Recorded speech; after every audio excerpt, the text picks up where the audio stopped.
Now when we want to modify our theme, one of the things we may be tempted to do is jump right into the theme and make modifications. Now there are tons of ways that you can modify and customize your theme that's done properly. You can hit customize here, for instance, on the theme, and there's all these different settings. You can even add additional CSS.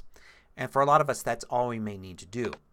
However, if you want to really get down and customize the files, you can go into the editor here or use FTP and a text editor and go in and edit any one of these parts of the theme. But that's not a good idea. The reason is because the themes get updates. So if you're using a theme, like say the new 2019 theme, and you make a change, maybe just a small change to the footer or something, and then you take a 2019 update, it's going to overwrite your change. You're going to have to make the change again. The proper way to handle that is to create what's called a child theme. A child theme relies on the original theme, which is untouched, but then you can modify just portions of it. Updates can still happen and the portions that you've modified will actually remain even when you have updates. So the way to create a child theme is you're going to have to do it by editing the files directly on the server. So you're going to have access to them. I'm going to go over to my FTP app here and you can see my complete WordPress site. And I've got content and then themes, and there are the themes. And there's the 2019 theme that I could certainly go in and edit those files. But I don't want to. I want that to remain untouched. So what do? Well, WordPress has this all spelled out for you in steps. If you just go to codex.wordpress.org/child_themes. It shows you how to create a child theme. Basically what you're going to do is create a new folder with -child after it. It doesn't have to be that, but that's kind of the convention. And then put 2 files in it just to start. So let's go through the steps here. So the first step is to create this new folder. So we're going to create 2019-child. And then we're going to put a style.css file in there. So let's go to my editor here. I'm going to, in FTP, I'm going to create a new folder. And I'm going to name it 2019 child. There you go.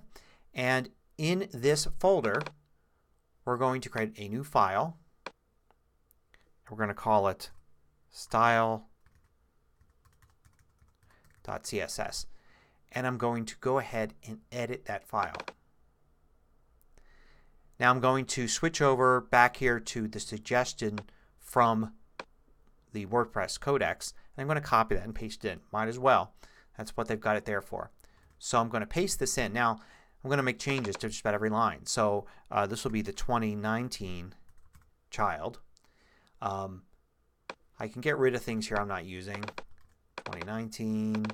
Put my name. I could put my website if I wanted to. This is important because this needs to be the name of the theme that I'm actually going to use. And I can give a version and I can maybe get rid of some of this other stuff. This is just a theme, a child theme that I'm going to use myself. I don't need any tags. And there we go. So let me save that. Let's check back in here. And you can go through and it tells you what you need to do here. So the important thing you needed to do really was set template equal to the actual real folder name for the real template that this is the child of. Now the next thing you want to do is you need to create a functions.php. Now you may already have played around with functions.php. That's where you can put your own bits of PHP code. You can add shortcodes and filters and actions and all of that. What a child template is going to allow you to do, what a child theme is going to allow you to do, is have a functions.php that runs in addition to the main one. So the 2019 functions.php will run, and that's got code provided by the maker of 2019. Then your 2019 child functions.php will run, and that will have new things added by you. You have to add some stuff to start with, and there is a bit of sample code here that we can copy and paste as well. So let's go back and create a new file.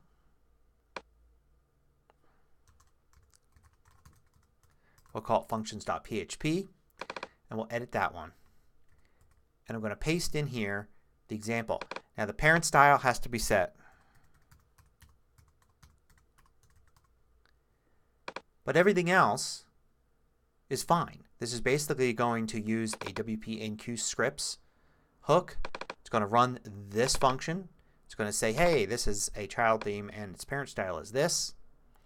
It's going to go and grab the CSS, and then it is going to go and basically say this is a child theme.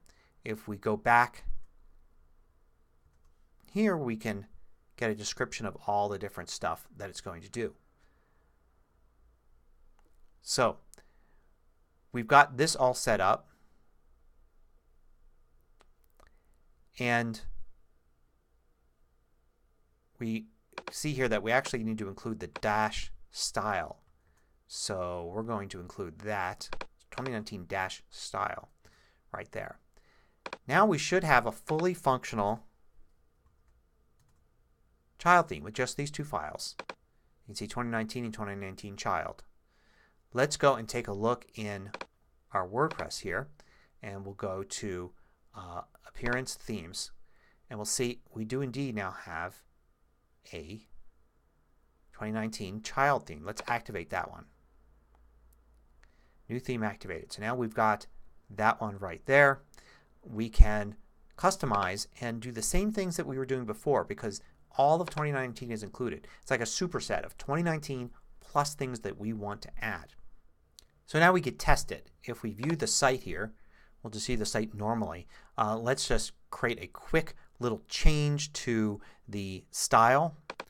For in the style file here, we'll just add a change of all the text to purple just so we can see a change. And if we go in here, we'll see now if we refresh this screen there, everything's purple. So what it's doing is it's taking the style from the 2019 child and it's adding that to the styles from the regular 2019 theme. Now we could also do it with other files. We go into 2019, we can grab anything like say the single.php or go into template parts and say grab parts of the footer. Any file that we create in the 2019 child theme. So if we add single.php here, it overrides the single.php that's part of the main theme. So you can selectively edit just a few things like maybe change the footer or the header and leave all the rest to be part of the regular 2019 theme and get updated normally when new updates to that theme come out.